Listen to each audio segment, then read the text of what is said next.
जय हिंद। आज के सेशन में आप सभी का स्वागत है। दोस्तों, लास्ट सेशन में हमने संविधान और राज व्यवस्था से संबंधित 40 एमसीक्यूज को कवर किया था पार्ट 1 में। अब पार्ट 2 में हम 41 से शुरुआत करते हैं। पहला क्वेश्चन है, संविधान के अनुसार कौन सा निम्नलिखित में से उपराष्ट्रपति को हटाने हेतु एक आधार है? ए संविधान का उल्लंघन, बी सिद्ध कदाचार, सी असमर्थता, डी इनमें से कोई नहीं। तो इसका सही आंसर है, बहुत ही लॉजिकल और बहुत अच्छा क्वेश्चन है, डी इनमें से कोई नहीं। अब ध्यान से सुनिए, संविधान कुछ मामलों में मौन है, ठीक है, और कुछ मामलों में बताता तो है लेकिन स्पष्ट रूप से उसको परिभाषित नहीं करता। जैसे राष्ट्रपति को हटाने का आधार क्या है? यदि राष्ट्रपति के द्वारा संविधान का उल्लंघन किया जाता है। अब संविधान का उल्लंघन क्या है, इसके बारे में स्पष्ट परिभाषित नहीं है संविधान में। दूसरा, आपने पढ़ा होगा सुप्रीम कोर्ट और हाई कोर्ट के जो जज हैं उनको हटाने के लिए क्या होता है? उनको हटाने के लिए आधार है सिद्ध कदाचार या असमर्थता। इन दोनों के आधार पर उन्हें हटाया जाता है। लेकिन उपराष्ट्रपति के बारे में संविधान बिल्कुल मौन है कि उनको हटाने के लिए कोई आधार दिया ही नहीं गया है। यानी राज्यसभा में, क्योंकि वो राज्यसभा के सभापति होते हैं, जब भी उनको हटाने के लिए प्रस्ताव लाया जाएगा, है ना, तो ये आधार बताने की ज़रूरत नहीं है कि हम किस आधार पर उनको हटाने के लिए प्रस्ताव ला रहे हैं। ये तो स्पष्ट रूप से मेंशन्ड है कि कोई आधार नहीं दिया गया है संविधान में, ठीक है। चलिए, ये आपका कॉन्सेप्ट थोड़ा सा क्लियर भी हुआ होगा इससे। नेक्स्ट क्वेश्चन, निम्नलिखित में से किस समिति का संबंध केंद्र राज्य संबंधों से है? पुंछी आयोग, धर आयोग, सरकारिया आयोग या इंद्रजीत गुप्ता समिति। तो इसका सही आंसर है ऑप्शन सी, यानी कि जी सरकारिया आयोग और ई पुंछी आयोग। इन दोनों आयोग का संबंध केंद्र राज्य संबंधों से है। निम्नलिखित में से कौन सा अनुच्छेद उच्चतम न्यायालय में संवैधानिक पीठ के गठन से संबंधित है? तो इसका सही आंसर है ऑप्शन सी, यानी कि अनुच्छेद 145 के अनुसार यह प्रावधानित है कि संविधान पीठ की गठन कैसे की जाएगी, कितने सदस्यों को मिलाकर की जाएगी। इसमें एक थोड़ा सा एडिशनल जानकारी आप रख लीजिए कि संविधान पीठ जब भी उच्चतम न्यायालय में गठित की जाती है तो इसमें कम से कम 5 सदस्य होने ही चाहिए। अधिकतम की कोई सीमा नहीं है, लेकिन न्यूनतम 5 सदस्यों से ही मिलकर संवैधानिक पीठ गठित होती है। नेक्स्ट क्वेश्चन, संविधान के अनुसार प्रधानमंत्री को किस सदन का सदस्य होना चाहिए? लोकसभा, बी राज्यसभा, सी केवल राज्य विधानमंडल या डी ए या बी। या तो इसका सही आंसर है डी, मतलब प्रधानमंत्री या तो लोकसभा के सदस्य होने चाहिए या फिर राज्यसभा के। दोनों में से किसी भी सदन के सदस्य प्रधानमंत्री बन सकता है। बहुत ही अच्छा क्वेश्चन। नेक्स्ट क्वेश्चन जो है, निम्नलिखित में से किस अनुच्छेद में प्रावधान है कि मंत्रिपरिषद लोकसभा के प्रति सामूहिक रूप से उत्तरदायी होगा? बहुत ही इजी क्वेश्चन। अब यहाँ पे आप देखिए, इसका सही आंसर है बी, यानी कि अनुच्छेद 75 में प्रावधान किया गया है कि लोकसभा सामूहिक रूप से उत्तरदायी होगी। कौन? मंत्रिपरिषद लोकसभा के प्रति। चलिए, व्यापम का पसंदीदा क्वेश्चन, बहुत ही फेवरेट क्वेश्चन। कथन है, अगर कोई निर्दलीय चुना गया सदस्य किसी राजनीतिक दल में शामिल हो जाता है तो वह दल बदल के आधार पर निरर्ह हो जाता है। ठीक है, बिल्कुल सही है, क्योंकि निर्दलीय सदस्य ऐसी किसी भी राजनीतिक दल में शामिल हो जाएगा तो वह दल बदल के आधार पर उसकी अपात्र हो जाएगा वो। ठीक है, कारण है कि दल बदल के आधार पर निरर्हता के सवालों का निपटारा राष्ट्रपति करता है। तो ये क्या है? बिल्कुल गलत है। अब हम एक को गलत कर लेते हैं तो ये दोनों सही है वाला ऑप्शन तो सीधे एलिमिनेट ही हो जाता है। अब बचता क्या है, सीधे हम आंसर में पहुंच जाते हैं, यानी पहला कथन सही है, आर गलत है, that mean C. Next question, Krishna Menon समिति की सिफारिश पर किस संसदीय समिति का गठन किया गया था? तो इसका सही आंसर है ऑप्शन सी, यानी सार्वजनिक उद्यम समिति।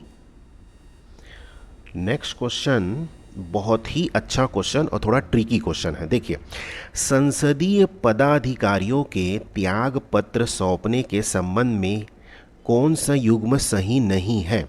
यानी कि ये जो सदस्य हैं ये किसे त्यागपत्र सौंपते हैं? जैसे लोकसभा अध्यक्ष त्यागपत्र देता है लोकसभा उपाध्यक्ष को, बिल्कुल सही है। लोकसभा उपाध्यक्ष त्यागपत्र देगा लोकसभा अध्यक्ष को, बिल्कुल सही है। राज्यसभा का उपसभापति त्यागपत्र सौंपता है सभापति को, बिल्कुल सही है। राज्यसभा का सभापति त्यागपत्र सौंपता है उपसभापति को, ये बिल्कुल गलत है। क्यों? क्योंकि राज्यसभा का वो सभापति पहले उपराष्ट्रपति है, उपराष्ट्रपति होने के वजह से वह क्या है, राज्यसभा का सभापति है। तो यानी जब भी उसे अपना त्यागपत्र सौंपना होगा तो किसे सौंपेगा? राष्ट्रपति को सौंपेगा। ठीक है। नेक्स्ट क्वेश्चन, सत्रावसान के संबंध में क्या सही है? फर्स्ट, इसे राष्ट्रपति द्वारा किया जाता है। सेकंड, यह सिर्फ बैठकों को समाप्त करता है न कि सत्र को। तो इसका सही आंसर है 49 का ऑप्शन ए, केवल एक। इसे राष्ट्रपति के द्वारा किया जाता है, बिल्कुल सही है। और यह सिर्फ बैठकों को समाप्त करता है न कि सत्र को, यह गलत है, यह पूरे सत्र को ही समाप्त कर देता है। निम्नलिखित में से किस बहुमत का प्रयोग राज्यसभा के उपसभापति को हटाने के लिए किया जाता है? तो इसका सही आंसर होगा ऑप्शन सी, प्रभावी बहुमत का उपयोग हम राज्यसभा के उपसभापति या सभापति इनको हटाने के लिए करते हैं, या लोकसभा के अध्यक्ष उपाध्यक्ष को भी हटाने के लिए प्रभावी बहुमत का ही उपयोग किया जाता है। नेक्स्ट क्वेश्चन बहुत ही अच्छा ट्रिकी क्वेश्चन है। देखिए, यदि अविश्वास प्रस्ताव लोकसभा में पारित हो जाए तो क्या होगा? पहला, ए कहता है कि मंत्रिपरिषद को त्यागपत्र नहीं देना पड़ता है। बी कहता है केवल प्रधानमंत्री ही त्यागपत्र देंगे। सी कहता है मंत्रिपरिषद को त्यागपत्र देना पड़ता है। डी कहता है तुरंत लोकसभा हेतु निर्वाचन होगा। तो यदि अविश्वास प्रस्ताव लोकसभा में पारित हो जाए तो क्या होगा? मंत्रिपरिषद को त्यागपत्र देना पड़ता है, ये इसका सही आंसर है। 52, राज्यपाल द्वारा राज्य विधान परिषद के कितने सदस्यों को नामित किया जा सकता है? यानी राज्यपाल कितने सदस्यों को नामित करते हैं राज्य विधान परिषद हेतु? तो इसका आंसर है ऑप्शन सी, यानी कि छठा भाग को वह क्या करता है? नामित करता है। संसद की संयुक्त बैठक की कार्यवाही का संचालन किस प्रक्रिया नियमों के अनुसार होती है? नेक्स्ट क्वेश्चन, संसद की संयुक्त बैठक की कार्यवाही का संचालन किस प्रक्रिया नियमों के अनुसार होती है? ए, राष्ट्रपति कार्यालय। बी, लोकसभा के प्रक्रिया नियम। सी, राज्यसभा की प्रक्रिया नियम। डी, उपराष्ट्रपति कार्यालय। तो इसका सही आंसर होगा बी, लोकसभा के प्रक्रिया नियमों के अनुसार ही संयुक्त बैठक की कार्यवाही की जाती है। क्यों? क्योंकि इसकी अध्यक्षता कौन करता है? लोकसभा का अध्यक्ष करता है। ठीक है, चलिए। कथन है, संविधान के अंतर्गत प्रधानमंत्री राष्ट्रपति के प्रसाद पर्यंत पद धारण करता है। कारण है, प्रधानमंत्री की नियुक्ति राष्ट्रपति द्वारा की जाती है। तो कथन तो बिल्कुल सही है कि प्रधानमंत्री जो है राष्ट्रपति के प्रसाद पर्यंत पद धारण करता है, दैट मीन्स ये सही है। क्योंकि प्रधानमंत्री की नियुक्ति राष्ट्रपति द्वारा की जाती है। अगर राष्ट्रपति के द्वारा किसी की नियुक्ति की जाती है तो वह और संविधान के अनुसार भी कहा गया है कि प्रधानमंत्री राष्ट्रपति के प्रसाद पर्यंत पद धारण करेगा, लेकिन ऐसा नहीं है कुछ जब चाहे तब हटा दे, है ना। कुछ रीज़न होना चाहिए, कुछ उसमें तर्क होने चाहिए, उसके आधार पर ही वो क्या कर सकते हैं, हटा सकते हैं। लेकिन एक्सट्रीम सिचुएशन पर, ऐसा सिचुएशन कभी पैदा नहीं होता, जैसे कि अविश्वास प्रस्ताव जब पास हो जाता है ना, या किसी प्रकार की ये समझिए कि बहुमत, उसको लगता है कि लोकसभा में उसके पास बहुमत नहीं है, तब ऐसे सिचुएशन पर वह ऐसे डिसीजन ले सकता है। दूसरा, क्योंकि प्रधानमंत्री की नियुक्ति राष्ट्रपति जी करते हैं, इसीलिए यह क्या है, उस कथन की सही व्याख्या करता है। ठीक है, तो कथन और कारण दोनों सही हैं तथा कारण जो है वो कथन की सही व्याख्या करता है। चलिए नेक्स्ट क्वेश्चन, निम्नलिखित में से किस संशोधन में 2 या 2 से अधिक राज्यों के लिए एक साझा उच्च न्यायालय की स्थापना का प्रावधान है? तो 55 का सही आंसर होगा 7वां संविधान संशोधन अधिनियम 1956 के द्वारा। नेक्स्ट क्वेश्चन, कथन पहला, राष्ट्रपति धन विधेयक को पुनर्विचार के लिए नहीं लौटा सकता है। कथन दूसरा, धन विधेयक सिर्फ राष्ट्रपति की संस्तुति से ही पुनः स्थापित किया जा सकता है। तो पहला कथन बिल्कुल सही है, दूसरा कथन भी बिल्कुल सही है। क्यों? इस हिसाब से हम ये देखते हैं कि इसका सही आंसर हो जाएगा 56 का ऑप्शन बी। क्योंकि देखिए, अब थोड़ा सा इसके कॉन्सेप्ट को समझ लीजिए। धन विधेयक राष्ट्रपति की संस्तुति से ही पुनः स्थापित, दैट मीन्स इंट्रोड्यूस किया जाता है।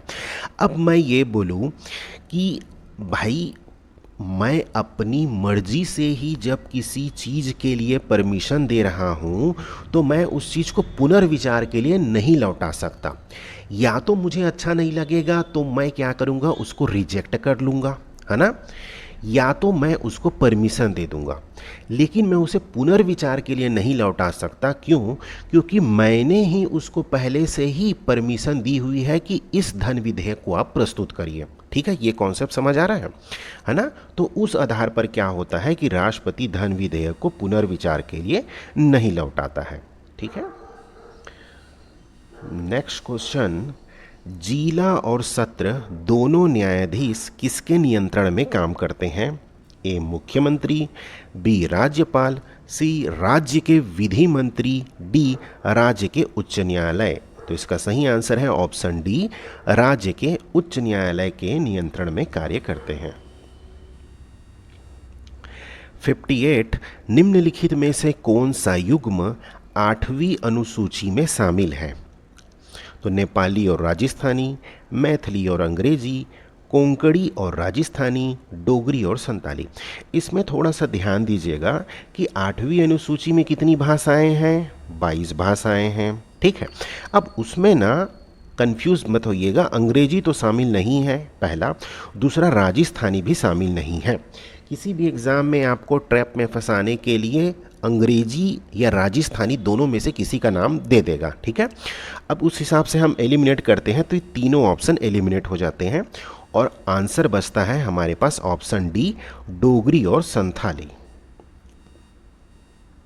59, कथन है, भारत की संचित निधि में से किसी भी धन को संसदीय विधि के सिवाय विनियोजित नहीं किया जा सकता।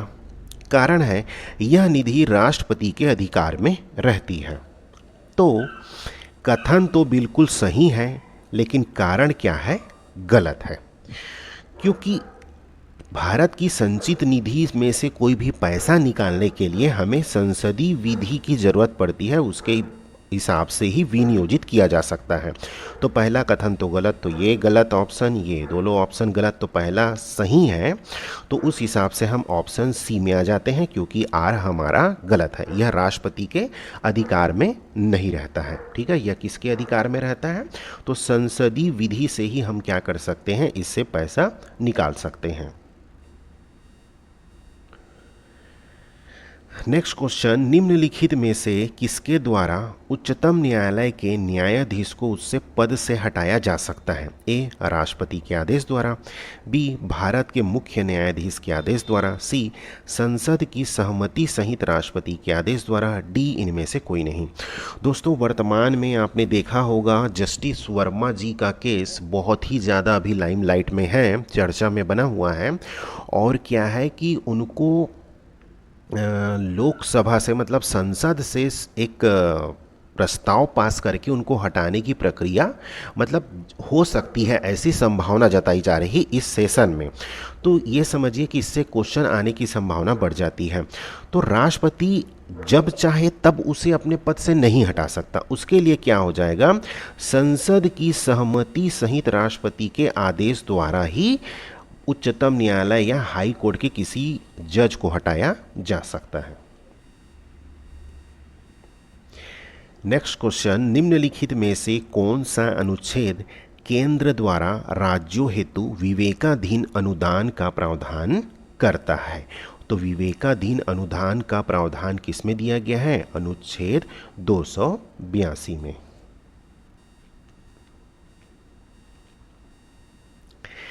नेक्स्ट क्वेश्चन, निम्नलिखित में से कौन सा ऐसे उच्चतम न्यायालय के मूल क्षेत्राधिकार के अंतर्गत शामिल होते हैं? डब्ल्यू, दो या अधिक राज्यों के बीच विवाद, एक्स, पूर्व संवैधानिक संधि, वाई, केंद्र व एक या अधिक राज्यों के बीच विवाद, जेड, मूल अधिकारों से संबंधित मामले। तो 62 का आंसर होगा ऑप्शन सी, यानी कि Y and W. Y means केंद्र या एक या अधिक राज्यों के बीच विवाद, और डब्ल्यू मीन्स दो या अधिक राज्यों के बीच विवाद। ये इसके क्या है, उच्चतम न्यायालय के मूल क्षेत्राधिकार है। नेक्स्ट क्वेश्चन, निम्नलिखित में से किसमें भारतीय संघ में किसी नवीन राज्य को प्रवेश कराने की शक्ति निहित है? राष्ट्रपति, कार्यपालिका, संसद या उच्चतम न्यायालय? तो इसका सही आंसर है ऑप्शन सी, संसद के पास ही वह शक्ति है। 64 बहुत ही अच्छा क्वेश्चन, निम्नलिखित में से किस अनुच्छेद के तहत सर्वोच्च न्यायालय पूर्ण न्याय के सिद्धांत को लागू करने के लिए विशेष शक्ति का उपयोग करता है? दोस्तों, बहुत ही इम्पोर्टेंट क्वेश्चन है ये, किसी न किसी एग्ज़ाम में ये पूछे जाने की संभावना बनेगी, क्योंकि अभी बहुत ही ज़्यादा चर्चा में है। सर्वोच्च न्यायालय और राष्ट्रपति के बीच में जो अभी कुछ राष्ट्रपति के द्वारा क्या किया गया है, सुप्रीम कोर्ट के पास कुछ क्वेश्चंस भेजे गए हैं, उनके आंसर्स देने हैं, ठीक है। और यह विवाद की स्थिति तब पैदा होती है जब सुप्रीम कोर्ट पूर्ण न्याय के सिद्धांत यानी अनुच्छेद 142 के तहत पूर्ण न्याय का सिद्धांत है उसमें, तो उसके तहत कुछ उन्होंने डिसीजंस दिए हैं।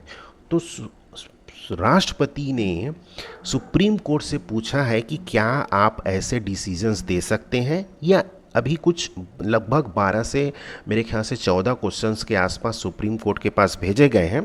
देखते हैं धीरे धीरे क्या उसके आंसर सुप्रीम कोर्ट रिप्लाई करती है। लेकिन ये आपको याद रखना है कि पूर्ण न्याय का सिद्धांत वो किस में दिया गया है, अनुच्छेद 142 में। नेक्स्ट क्वेश्चन, निम्नलिखित में से कौन सी भाषाओं को 92वां संविधान संशोधन अधिनियम 2003 द्वारा शामिल किया गया है? ठीक है, तो कोंकणी, डोगरी, बोडो और संथाली। तो हम इसे एलिमिनेशन के हिसाब से चलते हैं, आंसर ढूंढने की कोशिश करते हैं। 65 का वैसे आंसर है ऑप्शन डी, यानी कि एक इसका गलत है, तो हम ये एलिमिनेट कर देते हैं, ये एलिमिनेट करते हैं और ये एलिमिनेट करते हैं, तो सीधे हम पहुंच जाते हैं ऑप्शन डी में। नेक्स्ट क्वेश्चन, निम्नलिखित में से किस अनुच्छेद में राज्यपाल द्वारा विधेयकों पर सहमति संबंधी प्रावधान है? मतलब राज्यपाल के पास, पहले आप इनका आंसर देखिए। 66 का आंसर है ऑप्शन बी, यानी अनुच्छेद 200। देखिए, जब भी विधानमंडल किसी भी विधेयक को पास करने के बाद राज्यपाल के पास भेजेगी, मतलब राज्यपाल के पास जब उनके पास जाएगी यह फाइल, ठीक है, ये फाइल या विधेयक जब उनके पास जाती है तो वो किस अनुच्छेद के माध्यम से उसे परमिशन देंगे या नहीं परमिशन देंगे या उसे पुनर्विचार के लिए भेजेंगे। तो राज्यपाल क्या करता है, अनुच्छेद 200 में यह प्रावधान दिया गया है। इसको स्पेशली तैयार करिएगा क्योंकि इस क्वेश्चन के आने की संभावना थोड़ी सी बनती है, क्योंकि राज्यपाल वाला अभी बहुत ही ज़्यादा विवाद में बना हुआ है, बहुत ही ज़्यादा चर्चा में बना हुआ है। नेक्स्ट क्वेश्चन कथन है, राज्यपाल मृत्यु दंड की सजा को माफ नहीं कर सकता। कारण है कि एकमात्र राष्ट्रपति को ही यह अधिकार है कि वह मृत्यु दंड की सजा को माफ कर दे। तो बिल्कुल सही है भाई, राज्यपाल को मृत्यु दंड की सजा माफ करने का अधिकार नहीं है। तो कथन तो बिल्कुल सही है और कारण भी इसलिए सही है क्योंकि हमारे देश में सिर्फ राष्ट्रपति के पास ही अधिकार है कि वह मृत्यु दंड की सजा को माफ कर दे। मतलब इसका आंसर हो जाएगा ऑप्शन सी। कथन और कारण दोनों सही हैं। कारण कथन की सही व्याख्या करता है। नेक्स्ट क्वेश्चन, निम्नलिखित में से किस संशोधन द्वारा 9वीं अनुसूची को शामिल किया गया। ठीक है, कौन से संशोधन द्वारा 9वीं अनुसूची को शामिल किया गया? तो 68 का आंसर है ऑप्शन बी, पहला संविधान संशोधन के माध्यम से। चलिए नेक्स्ट क्वेश्चन बहुत ही अच्छा कॉन्सेप्चुअल क्वेश्चन है। देखिएगा, कथन 1 यानी कि A1 कहता है, राज्यपाल राज्य प्रशासन का संवैधानिक प्रमुख है। कथन 2 कहता है कि मुख्यमंत्री राज्य प्रशासन का वास्तविक प्रमुख है। तो बिल्कुल सही है भाई, संवैधानिक प्रमुख कौन है? राज्यपाल है, तो ये कथन बिल्कुल सही है। और वास्तविक प्रमुख कौन है राज्य प्रशासन का? मुख्यमंत्री। तो ये दोनों कथन सही हैं। और ये क्या करता है, कथन 1 और कथन 2 दोनों सही हैं तथा कथन 2 कथन 1 का सही स्पष्टीकरण है। नेक्स्ट क्वेश्चन आपको इसमें सुमेलित करना है। एक तरफ संस्थाओं के नाम दिए गए हैं, दूसरी ओर उनसे संबंधित क्या दी गई है, अनुच्छेद दिए गए हैं। तो चलिए हम इसे सुमेलित करते हैं। इसका सही आंसर है ऑप्शन बी, यानी कि निर्वाचन आयोग 1 और 2 मतलब अनुच्छेद 324 ये हो गया। भारत के महान्यायवादी बी का 4 यानी कि अनुच्छेद 76 ये हो गया। वित्तीय आपातकाल सी का 1 यानी कि अनुच्छेद 360 ये हो गया। अंतर्राज्यीय परिषद यानी कि 3 यानी कि अनुच्छेद 263 में अंतर्राज्यीय परिषद का प्रावधान है। तो इन कुछ संस्थाओं को आपको तैयार कर लेना है। नेक्स्ट क्वेश्चन कथन है, मुख्यमंत्री अपने किसी मंत्री को बर्खास्त कर सकता है। दूसरा कथन है, मुख्यमंत्री मंत्री परिषद का प्रमुख होता है। तो ये कथन तो हमें बिल्कुल सही है कि मुख्यमंत्री मंत्री परिषद का प्रमुख होता है। ये कथन बिल्कुल गलत है। क्यों? क्योंकि मुख्यमंत्री अपने मंत्री को बर्खास्त नहीं कर सकता है। यह पावर किसके पास है? राज्यपाल के पावर है, राज्यपाल के पास है। क्यों? क्योंकि राज्यपाल ही मंत्रियों की नियुक्ति करता है। और मैंने आपको एक कॉन्सेप्ट समझाया हुआ है कि जो नियुक्ति करता है उसके पास ही क्या होता है, किसी को भी हटाने का अधिकार होता है। इस हिसाब से क्या हो गया कि पहला गलत है और दूसरा कथन क्या है, सही है। ठीक है, A1 गलत है पर A2 सही है। नेक्स्ट क्वेश्चन, निम्नलिखित में से किस अनुच्छेद में किसी सांसद के लाभकारी पद पर रोक लगाने संबंधी प्रावधान है? ये बहुत ही अच्छा क्वेश्चन, एग्जाम में आया हुआ क्वेश्चन है ये। इसका सही आंसर है ऑप्शन बी, यानी कि अनुच्छेद 102 में ये लाभकारी पद संबंधी क्या है, प्रावधान दिए गए हैं। चलिए 73 है, संवैधानिक उपचारों का अधिकार में निम्नलिखित में से कौन सा ऐसे याचिकाएं शामिल हैं? प्रतिषेध, उत्प्रेषण, विशेष अपील, परमादेश, अधिकार परीक्षा। तो पांचों के पांचों रीट आपको याद होने चाहिए दोस्तों, ठीक है। अब इसे हम एलिमिनेशन मेथड से सॉल्व करते हैं। देखिए विशेष अपील तो पांचों रीट में शामिल नहीं है, तो थर्ड कौन कौन से ऑप्शन में है? ऑप्शन ए में है एलिमिनेट, ऑप्शन सी में है एलिमिनेट, ऑप्शन डी में है एलिमिनेट, तो ऑप्शन बी बचा, यानी कि प्रतिषेध, उत्प्रेषण, परमादेश और अधिकार परीक्षा। ये चारों के चारों रीट किस में शामिल है? संवैधानिक उपचारों के अधिकार में। नेक्स्ट क्वेश्चन, लोकसभा में आंग्ल भारतीय समुदाय के प्रतिनिधित्व की क्या स्थिति है? वर्तमान में आंग्ल भारतीय समुदायों के लिए क्या स्थिति है लोकसभा में, ये हमें बताना है। ऑप्शन ए कहता है कि राष्ट्रपति 2 आंग्ल भारतीय को मनोनीत करते हैं। ऑप्शन बी, वे जनसंख्या के अनुसार मनोनीत होते हैं। सी, उनका मनोनयन समाप्त कर दिया गया है। डी, राष्ट्रपति 1 आंग्ल भारतीय को मनोनीत करते हैं। तो इसका ये दोस्तों ये क्वेश्चन आया हुआ क्वेश्चन है एग्ज़ाम में, ये बिल्कुल आपको तैयार करना है। इसका सही आंसर है ऑप्शन सी, उनका मनोनयन समाप्त कर दिया गया है ना। अब किसी को भी आंग्ल भारतीय समुदाय के व्यक्ति को हम मनोनीत नहीं करते हैं। चलिए नेक्स्ट क्वेश्चन, भारतीय संविधान की प्रस्तावना में कितने प्रकार के स्वतंत्रता का उल्लेख है? प्रस्तावना को आप याद कीजिए और उसमें स्वतंत्रता कितना है? तो ऑप्शन सी है 5 प्रकार के। जैसे सबसे पहले क्या है? विचार, अभिव्यक्ति, विश्वास, धर्म और उपासना की स्वतंत्रता, यानी 5। इसे याद करने के लिए आप देखिए हमारे माइंड में क्या आता है? सबसे पहली विचार आता है, फिर हम विचार को अभिव्यक्त करते हैं, मिस अभिव्यक्ति की स्वतंत्रता। फिर अभिव्यक्ति के द्वारा हमें क्या होता है? किसी के ऊपर विश्वास होता है। भाई जब कुछ आप बताओगे तभी तो विश्वास करोगे। आप मुझ पर विश्वास क्यों कर रहे हो? मैं आपके सामने किसी चीज़ को प्रेजेंट कर रहा हूँ, कुछ बता रहा हूँ, तभी तो आप मुझ पर विश्वास कर रहे हो। तो विश्वास, ठीक है।